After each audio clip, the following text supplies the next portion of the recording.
Well, y'all, I think that it feels like it's about time to get started. So again, welcome to everybody. Thank you so much for signing up and joining us tonight for this, the September. It's September already. Amplify Horse Racing Hangout. This is, I think, the 5th hangout that we've done. Time has flown by, but I'm super excited to have everybody continue to join us. And every single episode that we've had more and more people come in. So my name is Anise Pleasure, and I'm the co-founder of Amplify Horse Racing, which is an initiative to promote education and careers in the thoroughbred horse racing industry. So we welcome everyone, newcomers, people who are already involved in the industry, people who are seeking more information or just want to learn something a little bit more. And so these hangouts stemmed from, a desire to educate about different sectors of careers in the thoroughbred horse racing industry, because a lot of people think, horse racing, I can either be a jockey or a trainer or a veterinarian. And there are all these other career options out there. So every single month that we host a hangout, it focuses on a different sector of careers in the thoroughbred industry. So our theme for this month is Benevolence, or careers that serve humans and horses, because the better you care for the humans of the industry, the better you're caring for the horses as well. And there are all of these amazing initiatives and programs and organizations out there that do so much, and they're often behind the scenes. And so you don't often think of, well, I'm really passionate about service. Maybe I should consider a career with this type of organization. So that is what our hangout tonight is going to focus on. As I mentioned to some of you earlier, this is going to be recorded, as you can probably see, and will be shared on our YouTube page. For those of you who are just watching, who are not our speakers, just keep your mics and your videos turned off throughout the hangout. It just avoids distraction. We will go through our 3 speakers. I'll introduce each of them individually, and we'll ask them a few questions. And I would ask you guys to just save up your questions for the end. And if you feel comfortable when we open it up to the questions phase, I absolutely invite you to turn on your mics and your videos and to join us in a real hangout, because this is, it's a casual hangout conversation with industry professionals. It's very candid, and we want you guys to learn as much as you possibly can. And if you don't want to turn on your videos, that's cool too. Type your questions into the chat. And so these 3 speakers tonight are very near and dear to me, because they're all early adopters of Amplify who've been incredibly supportive of this initiative. So I'm really excited to have them on. We have Will Alampievich, who's the executive director of the New York Thoroughbred Horsemen's Association, which serves the horsemen and women owners, trainers, backstretch community at New York Racing Association tracks. And then we have Kim Weir, who's the Director of Major Gifts and Planned Giving for the Thoroughbred Retirement Foundation, and Katie LaMonica, who's the Director of Charities for Godolphin in the US. So with that, I'm going to hand it over to our first speaker, who's Will Alampievich. I can finally pronounce his name correctly. Now I know how to say it. It is actually a talent to be able to do so, but he's got a pretty awesome last name. And Will has had, a really interesting background and journey into the thoroughbred industry. He's originally from Toronto, Canada. I'm going to let him talk more about that and how he was introduced to the sport, and a little bit about his time. Just a reminder, everybody, to keep your mics and videos turned off. So Will, I'm going to welcome you on right now. And, we always like to start, or I like to start by asking people, how did you become introduced to the horse racing industry?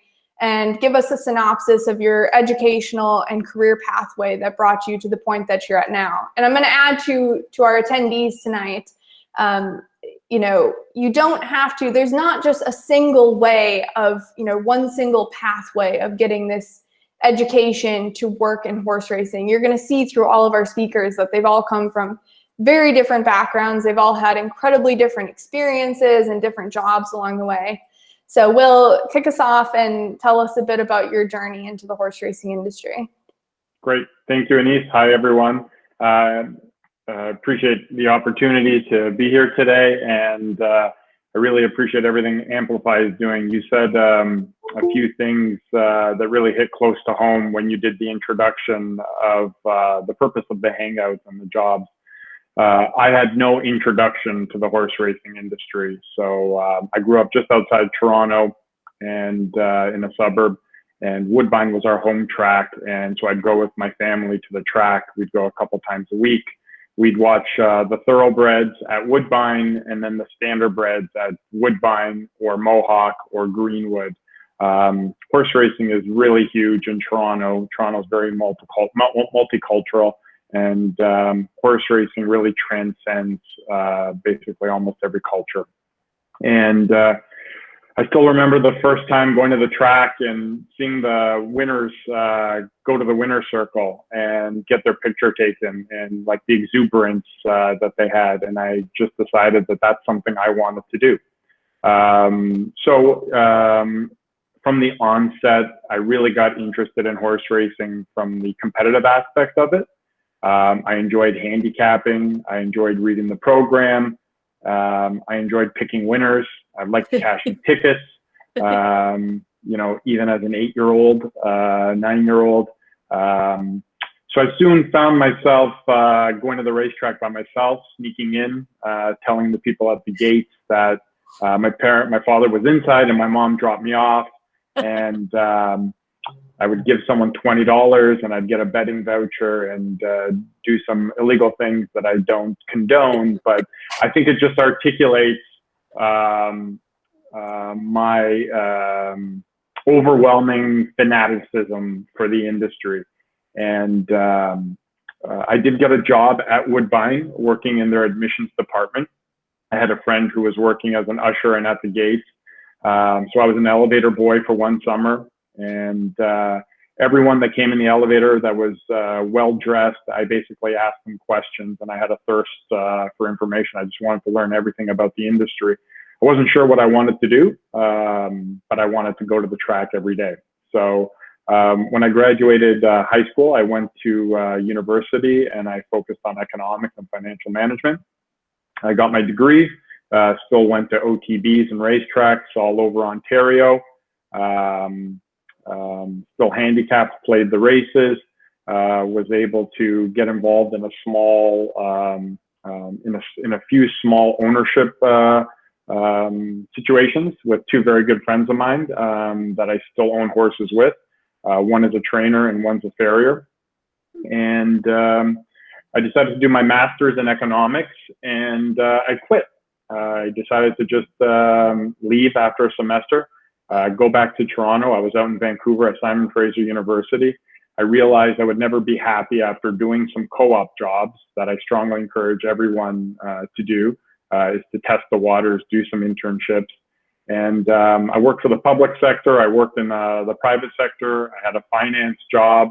I had a research job, and I was bored, and I knew I wouldn't be happy working in those sectors or in those fields. And Flamborough Downs is a small harness racetrack just west of Toronto in Hamilton. They had a job opening for an OTB manager, so off-track betting. And I applied for the job, and I got it. And I was lucky to work for a gentleman by the name of Dwayne Music. I forgot to mention that Flamborough Downs was owned by the Stronach Group. Then it was called Magna Entertainment. And he was well connected within that company and throughout the industry.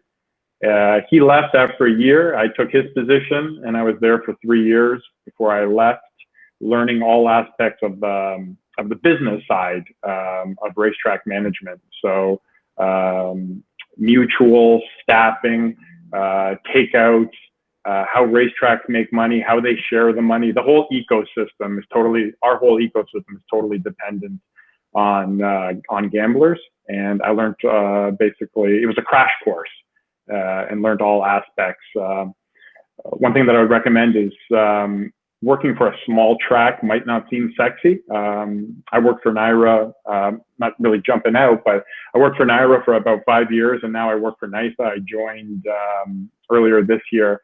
And working for a big racetrack has a lot of advantages, but working for a small run-of-the-mill racetrack gives a young person a tremendous amount of experience. So I was very poorly paid. I was very frustrated. And I was incredibly lucky at the same time. And the Toronto group had a racetrack called Portland Meadows out west. My first boss in the industry ended up being the general manager there. And he hired me to do basically kind of like be the assistant general manager. And I ended up being in Portland Meadows for 10 years, and I got promoted to being the general manager. And that was another tremendous experience where I got more involved in the running of the racetrack. So the racing surfaces, you know, we unfortunately went through a smaller issue than what Santa Anita did with breakdowns, but we were able to rely on a lot of professionals and consultants to come in and help us with our racing surface, help us with best practices. And we ended up doing exceptionally well and being much better than the national average as it pertains to injuries for racehorses. So again, another crash course in learning all aspects of the business. I was lucky to work for NYRA. I was the director of business development. I was the director of guest services, and then I was the director of racing analytics. I was there for 5 years. I got to work with a lot of great people, compassionate people, and learned and connected with a lot of the racetrack side.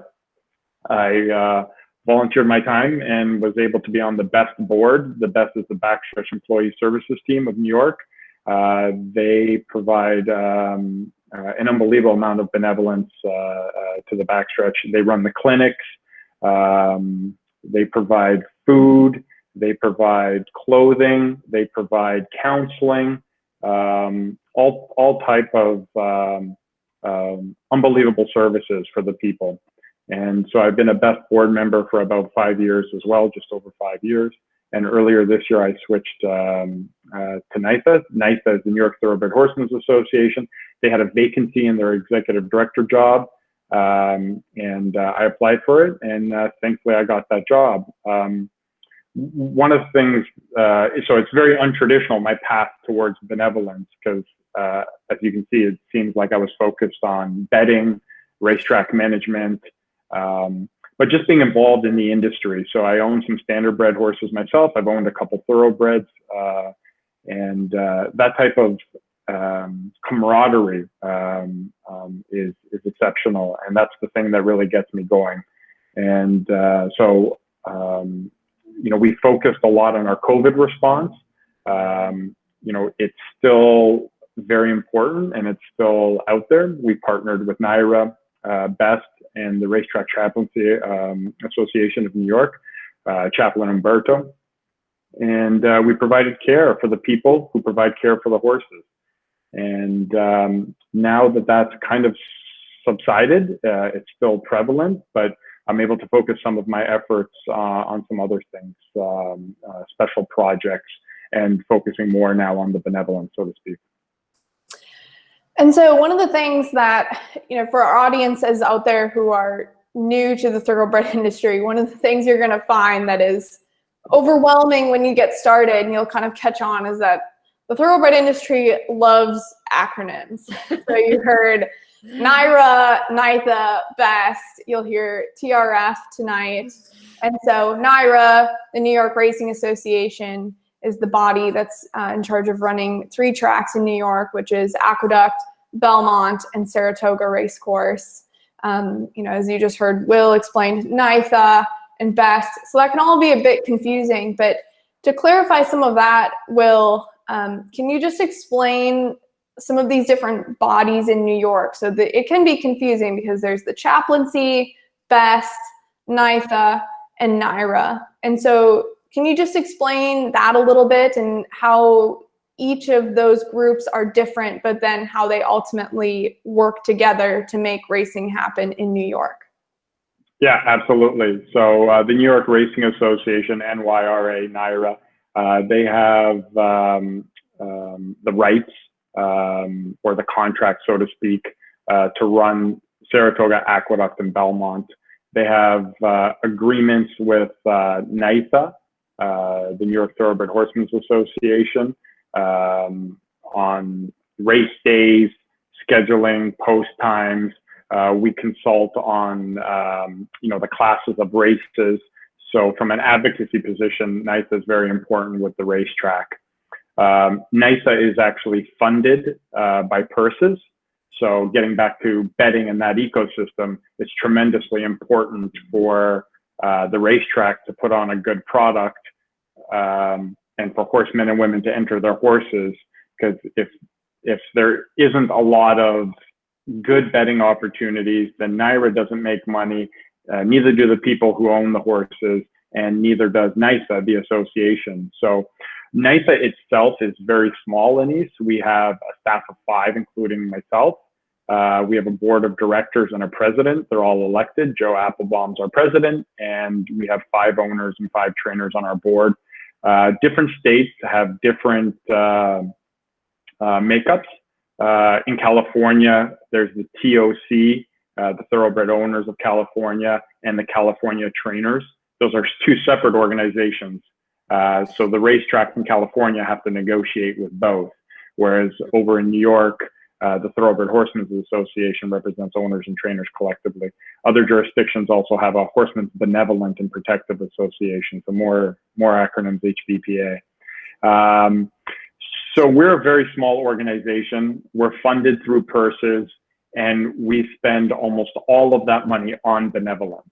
So we provide money to BEST, and BEST is the Backstretch Employee Services Team. NYSA also provides money to BEST, and BEST also fundraises. They then spend that money to hire an operator to run the clinic on the backstretch, so the backstretch workers can have a place to get healthcare. In Saratoga, it's the Saratoga Hospital, and then at Belmont, it's the Long Island Federally Qualified Health Centers. So I don't have all the numbers in front of me, but NYSA contributes around $700,000 a year annually to BEST, and BEST has a staff themselves, counselors, program directors, an executive director, and then they also hire the clinic operators. The chaplaincy plays a pivotal role in the backstretch community as well. That acronym is RTCA-NY, Racetrack Chaplaincy Association of New York. They have a staff as well. They provide, it's hard to articulate, and they're just there. They're there for everyone all the time. In the COVID response, they were there for people who are quarantined on the backstretch, which had COVID positives. They provided food. They delivered food on a daily basis. They provided support, basically walking with people, talking with people. They do a general food drive every Thursday that feeds hundreds of families, recreational events. And so NYSA itself uses its funding, uses our funding to fund the chaplaincy as well. And then the chaplaincy does an unbelievable job fundraising. There's also another component, the Belmont Child Care Association, the BCCA. They run Anna House, and it's a place for the backstretch community to basically have childcare services on the backstretch. Unfortunately, the BCCA had to shut down during COVID, but they were able to reopen, and that's a vital service that they provide as well. And so the last thing I'm going to ask you about before we hand it over to Katie is, right now, one of the projects you're working on is this strategic plan to study, the lives of the backstretch community and then ultimately improve the well-being of these people. So just talk about where that stemmed from and, how you're navigating that project. Yeah, great. It's the project started before I got to NYSA, and I was able to pick it up. We had to put it on pause during COVID, but we hired a consultant, Dr. Peter Chernak, and he's going to help us. He's been hired to do a strategic plan on the health and welfare of the entire backstretch community. So NYSA contributes around $1.8 million a year in benevolence. And, you know, benevolence is our number one component. You know, we also provide a lot of money to aftercare. You know, we lobby government and we fight with the racetrack. You know, it can be acrimonious at times. We have a lot of pillars that we're responsible for, but ultimately we are trying to enhance the quality of life of the backstretch community. So is that 1.8 million being best used? Can it be used better elsewhere? Does everyone even know from the backstretch community what is available to them? So it could be the right amount and it could be the best use of that money, but are we doing a good enough job educating people? And you know, the Como app was launched this summer, and Best in the Chaplaincy, we piggybacked on it. We're trying to encourage everyone to download that app as well. Communication. So it's really evaluating all aspects. So we're talking about work life, the residency. We talked about some of the different stakeholders. So basically, I don't know if everyone, how knowledgeable they are of horse racing, but every trainer essentially on the backstretch is its own small business. And, you know, they have owners that help fund the business, that pay for the horses, but they have employees and they're generally provided the stall space free of charge. But, you know, it's NYRA's property, essentially. It's the state's property, but it's NYRA's license.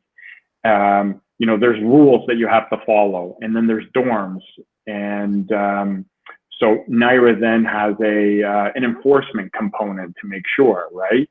And then you got Best and the chaplaincy, and then you have NYSA funding a lot of it. And is that all working well? So we formed a core planning team. It was very important for me that every constituent was a part of the core planning team, including an owner, a trainer, NYRA, the chaplaincy, BCCA, Best, and even a backstretch worker themselves.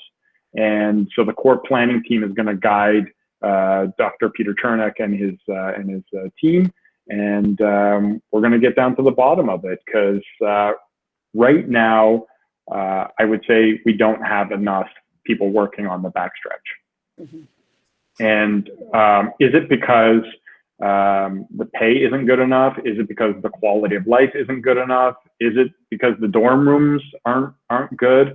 Or is it because of lack of education? So our hope is that the strategic plan will help us identify any issues, and so we can have a more vibrant workforce on the backstretch, and hopefully a bunch of people on this hangout tonight want to start working on the backstretch. Great. That's right. Awesome. Thank you so much, Will, and good luck with the plan and all your work on that. And you guys are going to hear tonight a lot of crossover between how these different organizations engage with each other. So Will just talked about some of the benevolent giving that NYSA does to different organizations, with for example, the chaplaincy or supporting aftercare. And he also mentioned the Como app in there, which is a great segue into Miss Katie LaMonica, who is the Director of Charities for Godolphin in the US. And Katie has been involved in spearheading Como, getting that to where it is today, which is going to be a really essential communication tool for backstretch communities, and has also been incredibly involved in an amazing program called the Thoroughbred Industry Employee Awards. So with that, I'd like to welcome Katie to the stage. And Katie, I'm going to have you do the same thing as Will. If you would give us, a brief synopsis of your intro to the thoroughbred industry and your pathway, your journey through, your career. And I definitely want you to mention the rose farm that you worked at. That's my favorite part. Thank you, Anise, for having me. And hello, everyone, even though I can't see most of you. This is my first virtual hangout, so I'm very excited to be here. So thank you for having me. I'll just quickly touch on my background. It's sort of like a Scrabble puzzle. So it doesn't make a lot of sense, but it sort of comes together in the end. I was born and raised in Lexington. My mother's family, they were all in the thoroughbred industry. And so I did grow up around the thoroughbred industry, but I swore I would never have anything to do with it. And after I graduated from high school, I ran to the University of Alabama, where I studied Spanish, of all things, and enjoyed my college experience. Upon graduation, I moved to Atlanta. I worked for the Ritz-Carlton in Atlanta doing event planning. And then I got a job, believe it or not, at Hialeah Racetrack in Miami at the time. I don't know if my Spanish got me there or my love of Cuban food, but I moved to Miami and I worked in the marketing department at Hialeah Racetrack. The last year they had thoroughbred racing there. And then Hialeah closed and my chapter in Miami, Florida closed as well. So I moved home. I taught Spanish in a local public high school. Oh yes, but I forgot there. Right before I moved home, I took a job with the largest rose grower in the world. It's in Landes. And I was sent to Ecuador for 3 months to learn. That's where all the major roses are grown, in Ecuador and Colombia. And I was sent to Ecuador for 3 months to learn the rose industry, which I hated.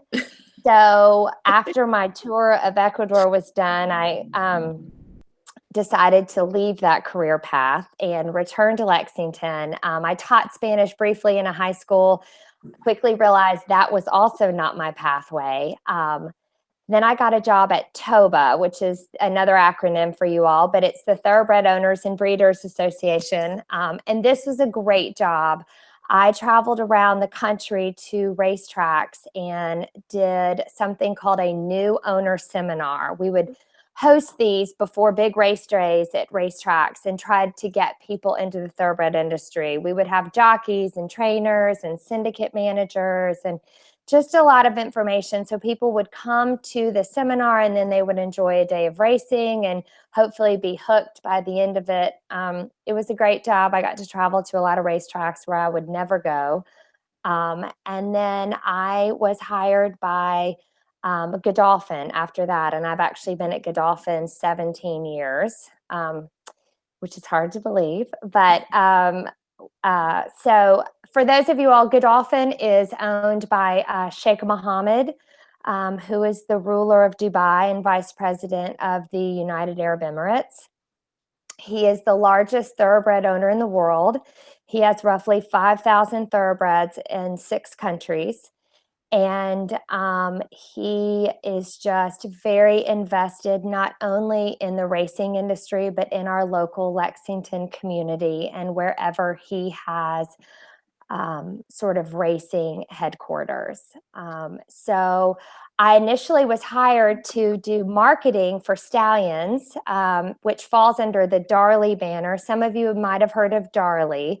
That is sort of what our stallions fall under. And so my job for the first 12 years was to market. I called them my boys at the time, but market my boys. A client was defined as anyone who owned a mare, thoroughbred. And so we just wined and dined and threw parties and we did merchandise and we really created a brand for each individual stallion. And it was just an exceptionally fun job. And then globally, Sheikh Mohammed wanted to expand his charitable initiatives within the thoroughbred industry. So I transferred from doing the stallion marketing and the client events over to all of the charitable initiatives for Godolphin. So that has been going on about 4 or 5 years now. And it's a really amazing job. Sheikh Mohammed is a very charitable man, and not only invests in his staff and his farmland, but also in, like I said, our local community and our industry. So, so that's sort of my pathway, as random as it is. But so let me just expand on a couple of things really quickly. So, we like to talk about, on a global level, what are the crises facing our industry?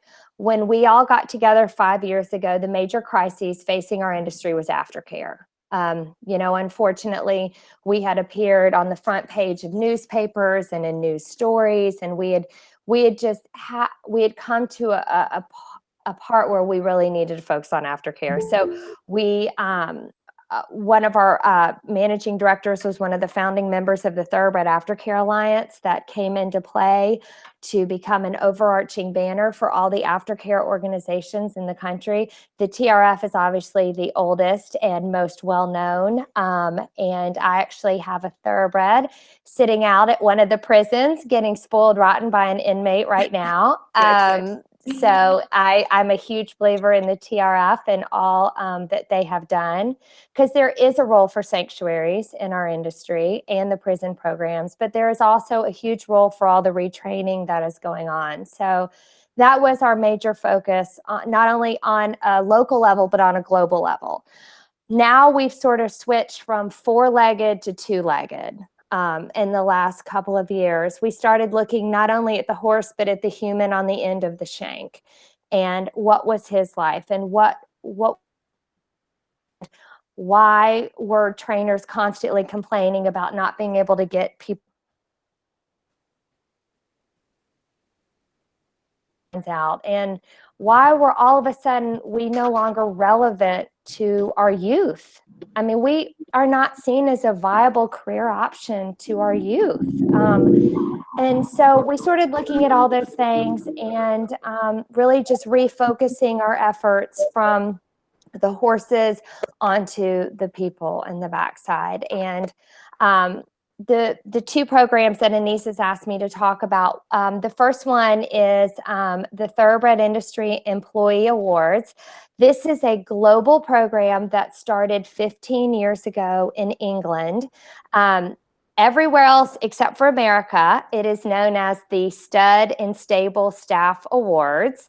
But when it came time to bring it to America, we felt like we had to Americanize the name, and you can't get any more American than the Thoroughbred Employee Awards. So we Americanized the name, but the program has gone on globally for 15 years. And this was actually Sheikh Mohammed's brainchild. He was walking around the backside at one of his yards and asked if there was ever any employee recognition given to staff that work with the horses. And of course, at the time, the answer was no. And thus the program was born. It came to America 5 years ago.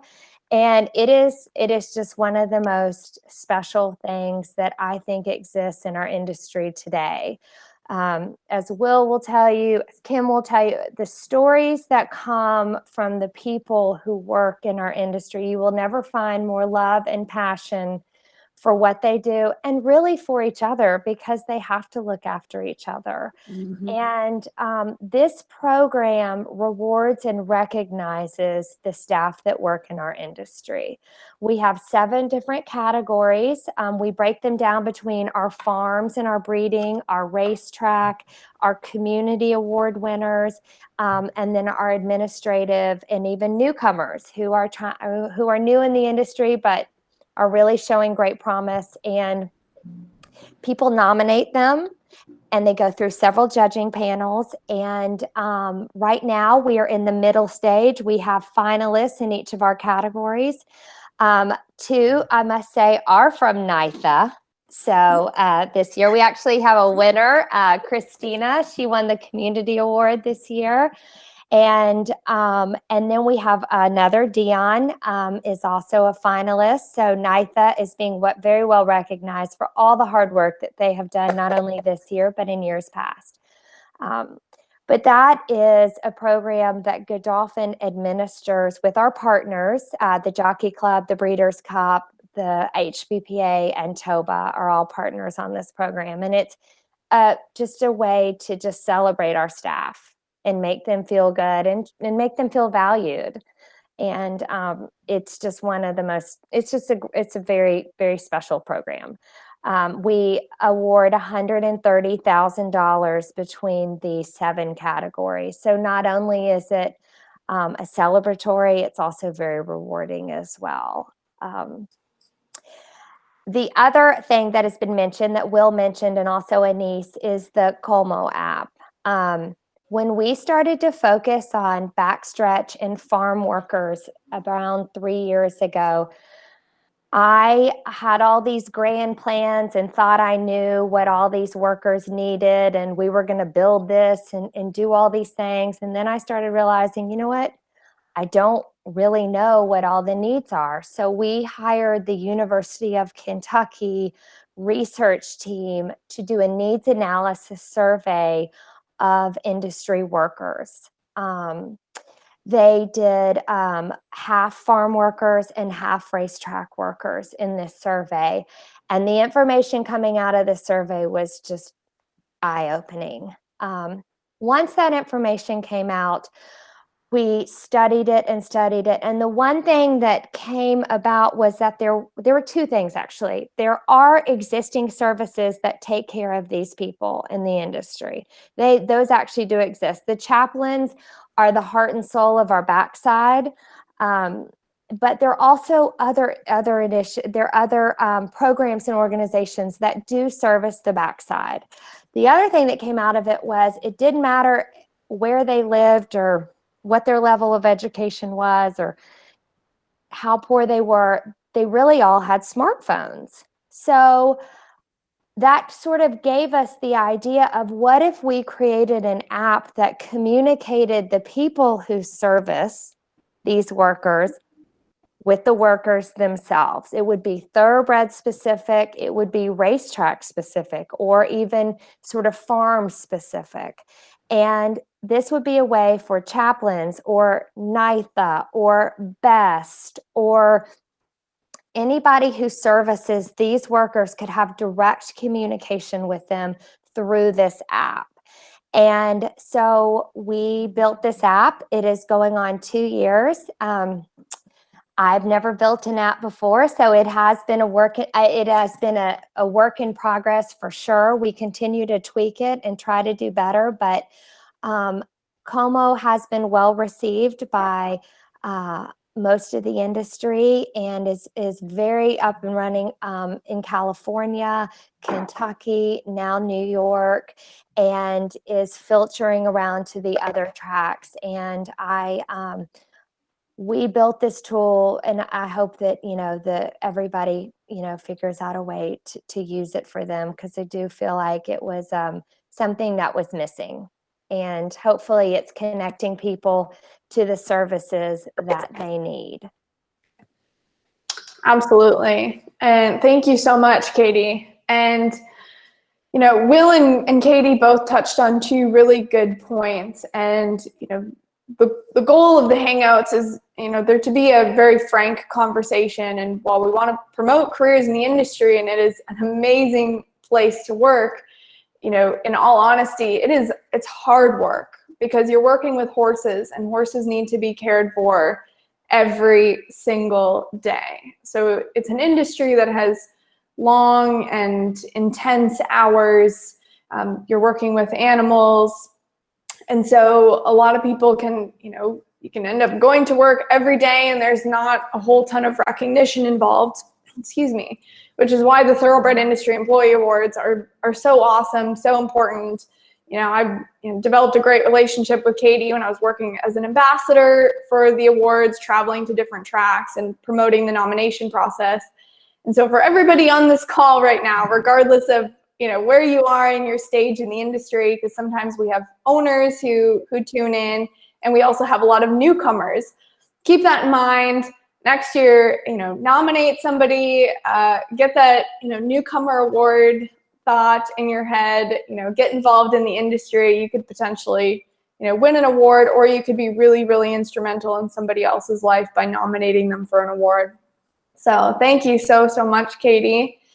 And so last, but certainly not least, we have my dear friend, Kim Weir with the Thoroughbred Retirement Foundation. And so I completely forgot that Katie and Kim have something very, very much in common with having taught Spanish. Yes. So Kim, you go ahead and tell your story of what led you to the thoroughbred industry, and make sure you mention the Spanish part. Oh, and that's how Kim and I also met, was because we were introduced by a mutual friend who knew that we both spoke Spanish. So we all have this kind of Spanish commonality. It is. It's the horses bring us together, and sometimes Spanish brings us together. That's right. That's right. Well, it is such an honor to be here, Anise. Thank you so very much for inviting me. I am so proud of you, and I'm proud of what you're doing with Amplify.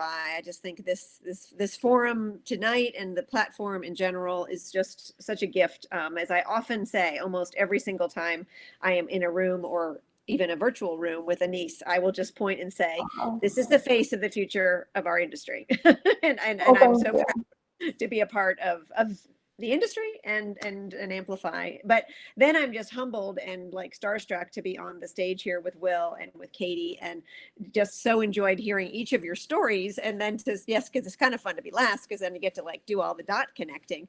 And my simple summary would be that, Katie, you and I have so much in common in terms of the meandering path, all of those things that taught us lessons, sometimes the lesson of what we didn't want to do. And I had a number of those. But then landing in a place where you're exactly where you're supposed to be. That sense of calling is such a gift. But it's also funny to hear Will's story, who I've only just recently met, and he has I love the even though many different roles, Will, but a linear, laser-like focus on this is what I love, this is what I will do, and all those different ways in which you saw that and made it happen. So anyway, I'm just honored to be a part of it, and happy to tell my story, because I do think that I'm sure Annie's had this all thought out before it started, but we do have three very distinct paths, as any three people will always have. But and I just, well, before I jump into that, I'll also say, in the spirit of benevolence, I've never participated in as a guest or a speaker in a topic with the theme benevolence that I just think is amazing. That word is one that we just need to all use more because the world needs more of it. And it's very fitting because both Will and Katie are individuals that I personally met in incredibly benevolent situations prior to tonight. So I actually first met Will at a TRF fundraiser where he, not knowing me from Adam, showed up, twisted by a friend's arm to show up and be put to work immediately. So here's a person I don't know who's a leader in our industry who does deliver funding to the TRF, and I just start bossing him around and saying, give these bags of food to all those strangers and smile. So, and you were awesome at that, Will, by the way, and so was Anise. And then Katie, the fact that we first met at the Thoroughbred Employee Industry Awards with Reed McClellan at Churchill, I guess now 2 years ago. And then, of course, just most recently at Blackburn, where you were watching your baby horse perform in our horse show. So that was another example of these two. They walk the talk that they have been sharing, and I could go on and on. But just say I'm honored to be a part of this panel and to share my story, because it is it is mine and I love sharing it. But I also think it weirdly gives me hope, and that's a little goofy to say your own story gives you hope, but it amazes me. Maybe that's a better way of putting it. I'm a bit amazed and incredulous in my own story, because the simple version is that I fell in love with horses at the age of 5 and spent my entire childhood with great gratitude to my wonderful parents for giving me a childhood full of horses. As an only child, all of my siblings had hooves, and that was an awesome way for them as working parents to have me well taken care of. They could drop me at the barn at any hour for as many hours as they needed to, and I was happy as a clam. But those horses were my siblings. They were my teachers. They made me, all the good stuff. They're not responsible for all my flaws. I developed those all on my own, but horses were so important to me.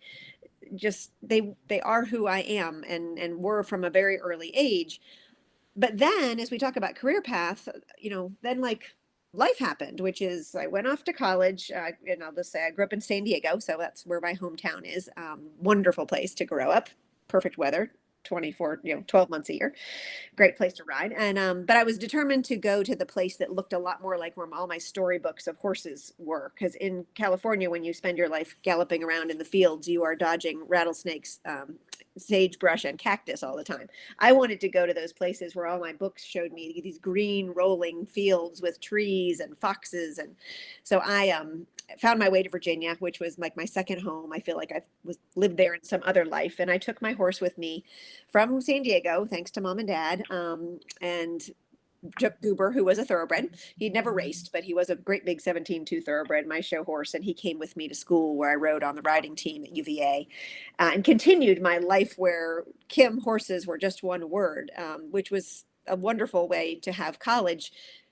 But depending on how old everybody is on this hangout, then suddenly you graduate, and like that fabulous lifestyle that is largely supported in that case by me, the spoiled only child by my parents, ended. And it was like time to go to work, and I didn't even see horses in my career path. Like my career path, actually, that's another, again, the Katie Anise, is I double majored in Spanish and international relations. And so I was on a mission to go, I basically thought I was going to go save the world by doing international development work, like in Latin America. That was my vision.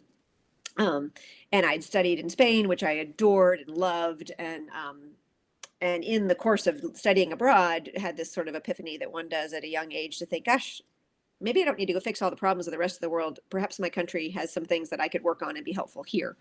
So I came home from my study abroad experience and decided that I would look for some way to be helpful at home, in some kind of a role that would be helpful. That ended up being, I applied for the Teach for America program. If any of you are familiar with that, I graduated from college in 91, and I would have been one of the first early classes of the Teach for America program.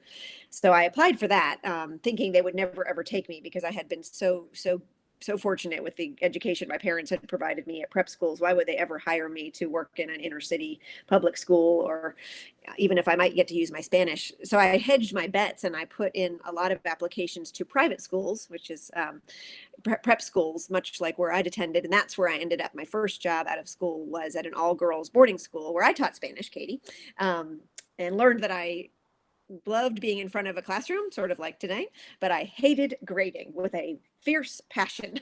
And that was the thing that made me know this was not what I was cut out to do. But the cool thing about my first job was that I was able to bring Goober, my beloved Goober, my 17-2 thoroughbred from San Diego, all the way from San Diego to Virginia to the boarding school. And at that point, he was in his 20s, and he was my first retired thoroughbred. So I was my own self-funded thoroughbred retirement foundation with my meager little prep school, boarding school salary. We just spent every dollar I probably should have put in savings to making sure Goober was happy and healthy and lived out his days in comfort. And he lived a long life, which proved how long thoroughbreds can live when they're well cared for. But then I got engaged and moved to Washington, D.C., and that was it. I suddenly was in the big city. I was pursuing a completely new career path, reinventing myself for the first time. And it was leveraging my Spanish, and ended up in international private banking. And I'll do that, just a quick hop. I've done a bunch of things, but here's the big theme. I did a bunch of things that had nothing to do with horse racing, nothing professionally. My career had just absolutely no intersection with the thoroughbred industry. So I am the representative, at least until recently, as a horse girl who happened to get engaged and then marry a handicapper. So looking up at you, Will, with the 8-year-old sneaking into the racetrack. That would have been my husband if his grandfather had taken him at 8. He took him when he was 12. And and at that point gave him Andy Byer's book, and he was off to the races. So it was my husband that brought me to the racetrack. Our first date was at Laurel Racetrack in Maryland, and we spent a lot of time we've now been married 23 years, but we've spent a lot of our lives at racetracks just being fans. He's a huge avid handicapper, loves the game, loves the numbers, loves everything about it. I, of course, am happy because I love the animals so much. But as a horsewoman, as all of you, we talked about aftercare, I was always looking at it through the horse girls lens. And of course, then I'm looking at everybody's frozen, and I'm thinking when everybody's frozen, then I'm probably frozen. I will ask Anise to let me know if I'm frozen. You're not frozen. You're good. Okay, good. Sorry. Not on my computer, at least. Okay, good. Thank you. Just let me know. Text me if that happens. Anyway, I just was always at the racetrack. We had I have to say, as a fan of the racing sport, that's how I fell in love with the industries. Maybe that's a more succinct way to say it, is that we were the Uber fans. And so like the year that we were engaged, we went to my first Kentucky Derby with Silver Charm. We went to the Derby like 12 years in a row. We would go to Preakness. I went to Preakness when it was still the whole infields, and I didn't do the funnels, but the funnels were all around you, and the guys that are running across the porta potties, like that was all happening. I was young. We were there. I didn't do all those things, but we every time we had a free minute, we went to some kind of a horse race. And as we continued through that was, of course, tying back to Saratoga, we were married in 97. In 99, we came to our first wedding, and it was in Lake George. So as we're going to this wedding, my husband, who's the racing fan, we've only been married 2 years, and I don't know anything yet. He says, well, we have to stop and Mecca. This is the holy ground of horse racing. There's this town called Saratoga Springs that San Diego girl here has never heard of. So we have to go. So we stop through, we drive down Union Avenue. It's early July, which I now know very well. There's nothing happening here in early July. It's beautiful. It's wonderful. I recommend it highly. But the parking lot that he's pointing at is empty. And he's telling me this is where all these things have happened. And the racing museum was actually under renovation at that time. So I thought, well, honey, I'm sure it's lovely, but why don't we give it another shot? Like, why don't we come back another year when something's going on here? So we first came to Saratoga in 2000, and one can certainly say here we are 2020, the rest is history, because I could not be a bigger ambassador for this town if I tried, and I try very, very hard. But we were always here as fans. And I guess what I'm saying there is that my passion and my love for the animals themselves was never faltering. But the sport and the industry for both Bobby and I was just the place we went with all of our extra cycles and all of our fun and all of our love. But we did these other jobs. So I've done a bunch of other jobs, and I'm happy to have anyone look at my LinkedIn. I enjoyed them all very much. I've always been the same role in every organization, which is the front, the welcome, the get involved, often in exchange for money. So whether it be a boarding school, when I was admissions, in international private banking, I worked in the venture capital industry for a while. I've done all these things, and it was always to be, hi, let me tell you about what we're doing, and would you like to invest in what we're doing? But it was nothing to do with horse racing. So just know that if you're out there and you're working in some other job, and I worked in a bunch of other jobs, you can keep that flame going. And I am a story of having kept that flame going for 25 years.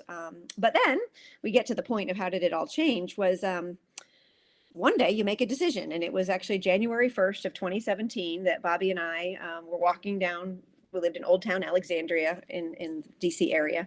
We'd always take a walk on New Year's Day down to the river and more or less talk about the year ahead. And it was the year that we looked at each other and said, are we just going to always be dreaming of Saratoga? Is it always going to be the place we count down 50 weeks a year until those 2 weeks that we get to spend there? Or are we actually going to do it? And we were in a position where, and we're grateful that our parents are in good health and our lives were at a point that we just decided to do it. I mean, in rather impulsive family and friends, there were those who were very concerned because we did have fairly well-established lives in DC. But we just felt that compelling sense, if we don't do it now, what are we waiting for? What life's too short and we are able, so let's try it. So that was 2017. In large part, we just sort of started acting like we were doing it, but we didn't really have a plan. And Bobby and my paths, he'd be worth another sort of shorter version of this, Anise, because he's the how do you end up on the buyer speed figure team when your grandfather gave you the book when you were 12. So, and honestly, his story is very short. He basically sent one email and then he got this job, which I took a much longer path because I take everything a longer path. But we made this move, and I just knew that having done a million things, I could certainly reinvent myself and do something else. There had always been a dream that if I could find a way to do something with the horses, it would be a dream, but it actually felt pretty unattainable. And that's where I'll be very candid. I'd expected that I would get another business development job. I would do something much more like what I had done for 25 years. But then, without trying to sound too cheesy, it's just because I believe it. If you do what you're supposed to do, like with your calling or your passion, the universe starts responding to that. I mean, this is what happened with us. We took this leap. We left our, very involved jobs. We put our house on the market. We ended up buying a house here before we had even gotten an offer on the old house. That was when the family was looking at us like, what are you doing? You don't have jobs and you now have 2 houses. But at just about that moment, in fact, it's literally the story that we were driving up here in February to close on this house that we had bought, having seen it for 10 minutes in December of 2017. And that's when I got the phone call from the Thoroughbred Retirement Foundation, who we had been supporting in our small way. We had sponsored a horse at the Virginia program. I was a very enthusiastic volunteer for the TRF, which didn't really give me much to do in DC. But sure enough, again, I said that out of order. I sent a letter to the CEO of the TRF in September of 2017, when we'd been up here after our holiday, typical summer vacation. And I wrote him a letter and I said, my name is Kim. It was nice to meet you. We're moving to Saratoga in 2018. If you ever need anything at all, I'm coming.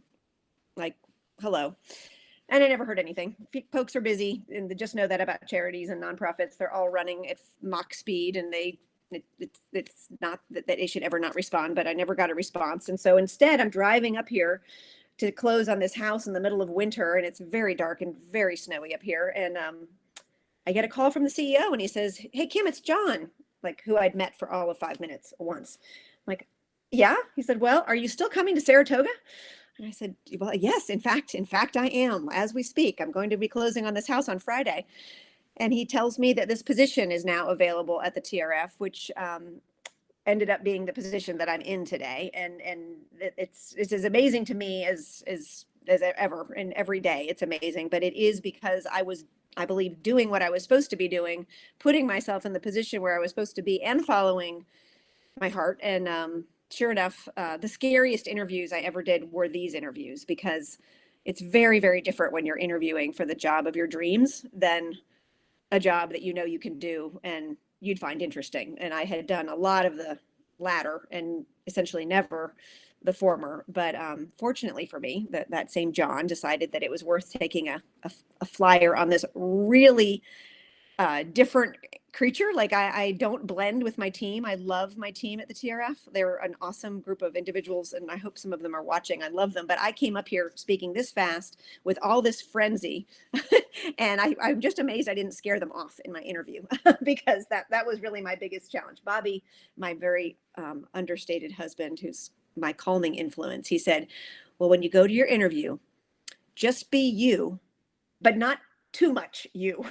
So now today I would say that, because I've had a great day of lots of Zoom calls, I am definitely giving you all the too much me and rambling on and on and on. But I am amazed and grateful every day that I get to do what I do. And what I do is I raise money for the TRF. I'm grateful to the benevolence of the organizations and the individuals that support us. But I really speak for the horses. It's the one thing that they can't do.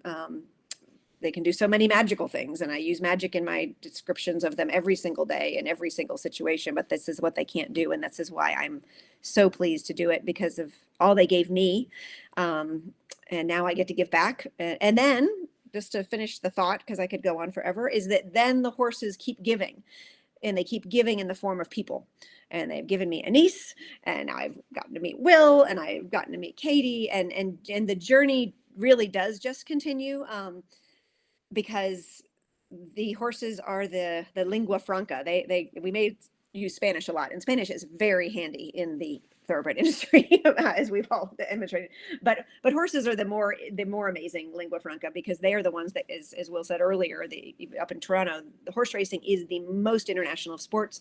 It crosses every economic boundary. It crosses every geographic boundary. It's watching the beauty of a horse running at its full speed and sheer joy of running it melts all hearts, no matter where you're from. And so the fact that I'm now proudly get to be a part of this community, I'm thrilled to support Amplify, because I think there's so much to be given by a community like this that is really built around a love of something, as opposed to all the other things that industries can be built about. So one of the things sorry, Kim, I want to jump in really quick. The word that we've thrown around a lot is aftercare. And so not everybody knows exactly what aftercare is, but you know, the thoroughbred industry is this great big huge wide picture that's comprised of all of these different aspects. So you have the breeding industry where you're raising young thoroughbreds, you have sales where you're, you know, selling them off to their new owners, you have the racing aspect, which is, you know, the most visual component when you think of the thoroughbred horse. But then you have aftercare. And so when these horses retire from racing, because they can't race forever, they have to go on to another home. And so a lot of times what we think of with aftercare is retraining them for second careers, like, you know, show jumping or even trail riding or working cattle or polo, things like that. But the Thoroughbred Retirement Foundation has actually, you know, used these horses to help people. And so, Kim, I'd love for you to talk about, you know, the Second Chances program and the very exciting event that you have coming up. Well, thank you for that, Anise. I'm delighted to. Yes, and it is an important, it's a piece of the puzzle. And again, Katie used that puzzle analogy, which is true of all of our lives, but it's definitely true of our industry. And I also think it's a cycle, right? It's caring for these animals from before they're born, which is breeding through their full of their lives, which is 30 years old on a regular basis. So the aftercare industry is it's an ecosystem within the ecosystem. And again, as Katie mentioned, we have the pride. I have incredible gratitude that the TRF, as we use that acronym, Thoroughbred Retirement Foundation, it was the very first of the charities formed to take care of horses. Our mission is to save thoroughbred racehorses unable to compete on the race course from possible neglect, abuse, and slaughter. So it's a pretty sobering mission statement. That's what we were created to do, but we were created to do that when there wasn't anyone else doing that. Thank goodness, thank the universe, thank an awful lot of people and caring individuals and organizations. That is so not true anymore. We are now part of a robust industry that is actually called the Thoroughbred Aftercare industry, that is monitored by another acronym, the beloved Thoroughbred Aftercare Alliance. That's a really, really important acronym, really, really important group. They are, as I simply describe them, the United Way of the thoroughbred aftercare world, and they have 3 super important jobs. That is to accredit all of us who ask for donations in exchange for care of these animals. So we are all rescues in some way or the other. We're taking care of animals, and we need to be accredited to make sure we are being good stewards of our donors' dollars, and we're being even better stewards of the animals in our care. They then monitor us, which is like the super unsexy and critically important part of a organization like the TAA, which is they don't just take our word for it once. They check on us every quarter, and we do photos and paperwork and make sure we are holding the bar high in terms of care for our animals. These are really important and not easy things to do. And then the third thing they do, which is very important as well, is they pass through funding to all of us, because they have come in as actually one of the very rare national organizations in racing. And this is like, not to go down that rabbit hole, but that is one of the challenges of racing and why it's hard to figure out how to get in there, is we're a whole bunch of decentralized organizations. So TAA actually oversees all of the US charities that take care of horses. And we are very proud of our TAA accreditation. Our founder was a woman named Monique Kohler, and she received an Eclipse Award for the creation of the TRF. But in my mind, she really was the founder of the industry, because we were the first. And so thanks to her, we have this industry. Anyway, it's awesome. That's what we do. And so getting to Janice's good point, that was the big overview. Now that we've had 10 plus years of TAA in operation and a much better system for aftercare to grow, we've all had the luxury or the opportunity to get more specific about what we each do. And it's a collaboration. It's a mosaic of organizations, the majority of which is just as we'd want it, focus on the retraining and rehoming, because we hope that most of the horses that finish racing will do so while they can still pursue that athletic career. But there's always those that can't. And that is where we now squarely position ourselves, is to take care of those horses unable to pursue a second athletic career, but who have so much to give. They have love to give. They have learning to give. They have calm and peace to give. So we have, since the very beginning, in fact, our very first horse stepped off a van in a very unlikely place at the Wallkill Correctional Facility in Wallkill, New York. There's a phrase you've all heard, like the being sent upstate, like, which means you're getting sent to the big house. Well, upstate is actually, it means upstate New York. I didn't actually know this growing up in San Diego. That's where the phrase comes from. We have a lot of prisons up here, and Wallkill is one of them.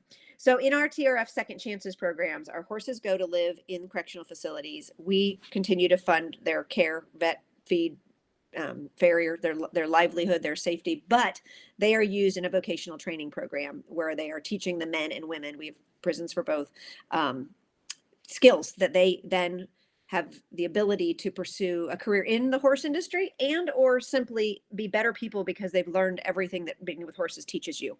And those are things like trust, empathy, responsibility, accountability, amazing things. So I will save for another day a big longer chat about the TRF Second Chances program, but I will not miss the chance to say that on October 20th, while you're all at your computers, you've got to have your calendar handy. You can right now put it in your Google Calendar, 8 p.m. Eastern Time. Everyone is invited to the TRF Second Chances program at the Blackburn Correctional Facility. So I'm inviting everyone to come to prison with me and Denise and Will and Katie. And Katie's been there a bunch of times. That's where her horse lives. But we're actually going to be able to share the program and not just talking about the program, but the men with the horses demonstrating their skills, showing you what they've learned, how they can manage the horses, how they can learn about their anatomy, how they've learned about their health. It is going to be a really fun, and it's a COVID gift. And I know that's a weird thing to say, but we all know we've gotten them over the years or over this year, this ability to do a live stream of the horse show so that the whole world can see what these horses do when put in this situation. I'm excited beyond words, and Amplify has jumped right in as an awesome promotional partner.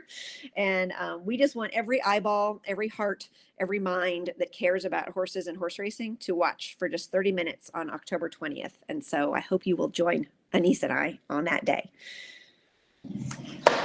Yes, absolutely. And on that note, I was just looking up some information because I'm going to send everybody a follow-up email after this call. Well, it will probably be tomorrow, everybody, but I'm going to send some follow-up information so that you can go back and do your studying on all that we've thrown at you tonight.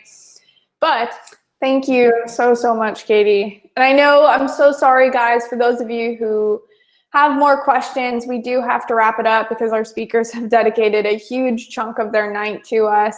I just want to reiterate again, please, if you have follow-up questions, info@amplifyhorseracing.org, and I will work on connecting you with the right person. Or if you have additional questions for these speakers, send them on to me and I will make sure to ask and get back to you with an answer.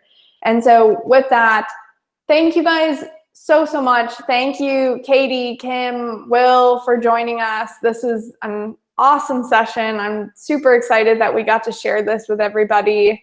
And so registration's already open for the next Hangout, which is going to be on October 20th about the business administrative side of the industry, which we'll dive a bit more into sales and some more of these careers that are a bit more behind the scenes, working with finance, things like that.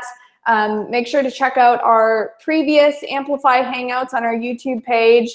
Follow us on Instagram, Facebook, LinkedIn. We're on all of the different platforms. So keep following. And I'm going to be sending a short survey tomorrow that I would really appreciate if you guys would fill out and just give us your feedback. I want to know how we can keep improving.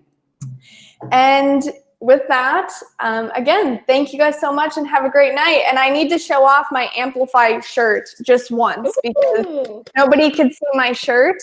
So if you guys are into the shirts, they are on amplifyhorseracing.org on the About section on our website. You can actually find the shirts, which are created by Old Smoke. So thank you guys so much. Have a wonderful night, and I will see you all again soon. Thank you. Thanks Good so night. much.